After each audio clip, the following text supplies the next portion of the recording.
In the world of MLB handicapping, bettors need to consider a vast chasm of information in order to properly value some games. Some of these extreme trends can be very confusing, but there is one which is rather simple to understand and can see you optimizing your picks. That is the trend of the conditions associated with different ballparks around the league and how they can affect the run totals for a game. Now, while many number of things can be included in this trend, let's start out first with the dimensions of fields. Now, we are all aware of the fact that MLB fields are the snowflakes of the sporting world, as no two are quite alike. Now, because of this, each park has its own unique features, dimensions, and quirks, all of which can affect the total runs scored of a game. This is why we hear parks like Coors Field referred to as hitters' paradises, and places like Safeco labeled as pitchers' parks. The reason for all this is simply that the Major League Baseball has never set up a system for governing the dimensions of an outfield, which has allowed owners to build parks however they want. Another factor to consider in comparing these parks is the unique atmospheric differences that each one possesses. Now, Coors Field is at 5,200 feet above sea level, and with air so thin up there, runs increase by almost 50% more than other pitcher parks. This drag force, which is exerted on the ball, is greatly reduced at such an altitude, which is why balls fly a lot farther. For example, a ball that travels 380 feet at Safeco hit equally at Coors would travel 400 feet, certainly enough for a warning track out to become a home run.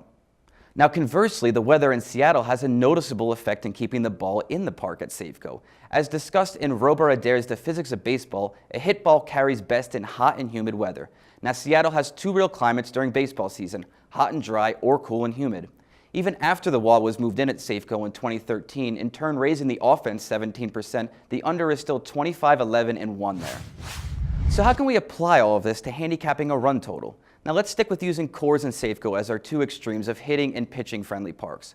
We can use a metric that is called the park factor to easily show the differences between runs scored in these two stadiums. For example, Safeco has a park factor of -78 when it comes to runs scored. What that means is that only 78 runs are scored for every 100 produced in the average MLB park. Conversely, Coors Field in Colorado has a PF of +144. Simply put, games played at Coors Field on average score 66 more total runs for every 100 than those scored in Seattle. Now that's a lot of runs.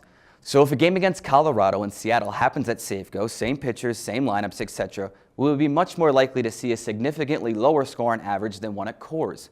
Now maybe this has something to do with the fact since 2009, Safeco Field has a 65-40 record for the under. So what does this all tell us? Well, quite simply, aside from stadium conditions and all else being equal, a game at Safeco would have a lower score than one at Coors. And over the course of a season, Safeco will average less runs than Coors will.